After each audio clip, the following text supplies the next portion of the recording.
And so it allowed her to go around and travel. She said, I said, listen, in all the countries that you went to, including your own, did you see these drums in the Adventist church? She said, no. I said, well, tell me, where did you see the drums? She said, in 2 locations, Pentecostal and those who worked voodoo. How many know I'm telling the truth? Raise your hand.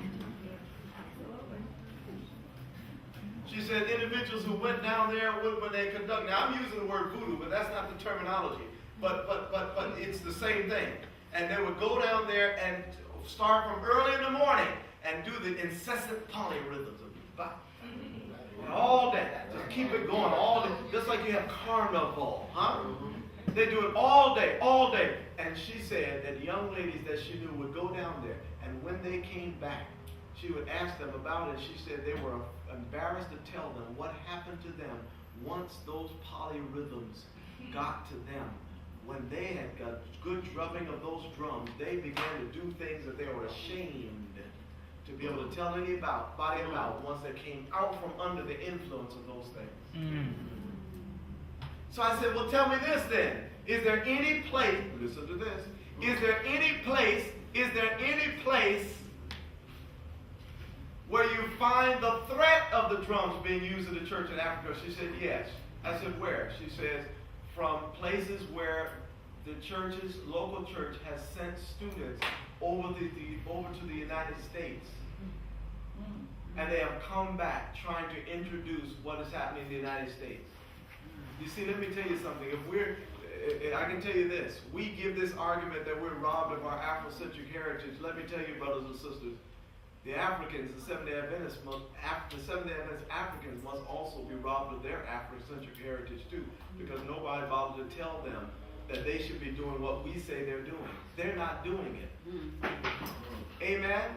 And yet you have people writing books talking about that. I'll never forget, I gave a seminar at one particular church, and a young man said, yes.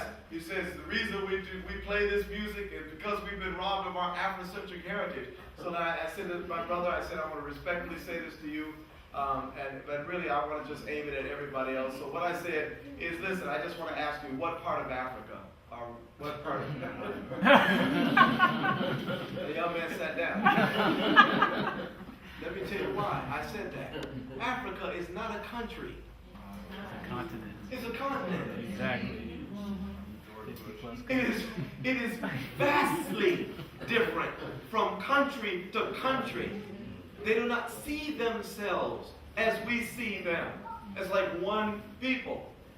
There are factions all over. There are dialects. There are different tribes. There are all kinds of. There are some people in some parts of the country who do not understand others in the same country. Did you get that? But here we are trying to oversimplify the thing and generalize. And brothers and sisters, it's a waste of time. In fact, we need to know the connection. I'll tell you a true story. The Seventh-day Adventist minister who was promoting, as you know, this will happen from time to time, all the things of Africa, Africa, Africa. And he says, you know, we've been robbed of our Eurocentric heritage, wrote a book, wrote Bible lessons centering around Africa, and blah, blah, blah, blah, blah. As a matter of fact, I was in a particular crusade, but the same person was the one who was to be an evangelist. I was in that the pre-work of that crusade, a grand total of 1 day, and I withdraw. The only reason I was in the second day was I came to the Bible workers to tell them why I'm not going to continue. Because that's not what we're supposed to focus on. The Bible from an African perspective. Amen? I see people making all these paintings and all these things. Listen, brothers and sisters. Let's go out and give the gospel. Amen. Let's give it to them straight. Amen? Amen. Well, listen. There's more that I can say on that, but let me tell you this. This particular individual was going around wearing the dashikis, etc. There's nothing wrong. You can wear that. There's nothing wrong with that. Don't get me wrong with what I'm saying. There's nothing wrong with these things. But this individual was so steeped in it that it was all things Africa. Let me tell you what happened. He came to a camp meeting, very proud, wearing the, what is the top of the thing on the head? Yes. Yeah, and then the dashiki, and and yeah, the hat on the head, and then the dashiki, and you know what he said? What happened? There was an African pastor that came there, and he was visiting another African pastor.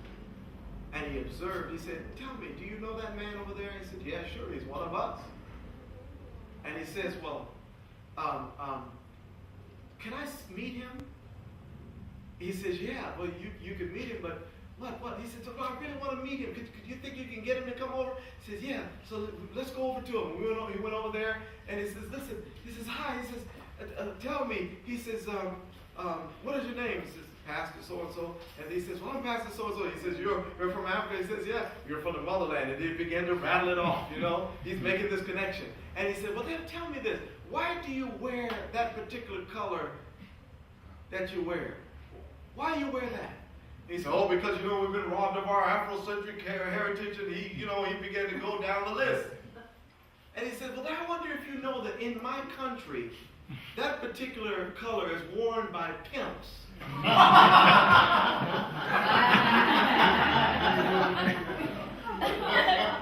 me tell you this, and this is true. This is a true story. The pastor never wore those things again. You know why that is? Because we have no idea what we're doing. For you have to go. There's a place in New York called the Schomburg Center. If you want to trace your roots, it doesn't matter. No matter what the color, you can trace your roots there. You can find out. You know, I always wanted to find out with my family. There's nothing wrong with that. That's a wonderful thing. Go all the way back to Africa. But let me tell you this. You might keep tracing and find out that when you finally get back to your roots, that your roots was practicing witchcraft or other faiths or other things that are not of the Lord. And then you would say, I wasn't robbed of my Afrocentric roots. I was saved from it. Do you understand, brother? It requires more depth than us sitting here in Oakland just shooting the breeze about where we came from. Amen. I'm not putting that down. I went to Ghana last year and I had a dashiki made for me, and I'm very proud of it. Amen. It was made by Seventh-day Adventists, so I think it's okay. You understand? Nothing wrong. Don't miss what I'm saying. But to try to attribute some type of spiritual understanding by finding out where you came from is irrelevant. This is your roots. There it is. Your spirit of prophecy is your roots. A lot of people want to know about their history. Get to know your church history. Amen. J.N. Loughborough, William Miller, Hiram Edson, Joseph Bates. Huh? What is the Dansville, the sanitarium there with Dr. Jackson, the health message? Find out about these roots. Your Christian roots will carry you further. Amen? Amen. It will help you. Listen, we're looking for identity. But we need to be looking for spiritual identity. Why did the Lord start this movement in the first place? Why did He bring together all these people? Why did He get people so excited that they would go preach an Advent message and run out to Europe and go on the boat over to Europe and saturate the entire eastern seaboard with a message? Why would these people put themselves out on the line knowing they would be ridiculed by the former brethren in their church? That's what you need to find out. Amen?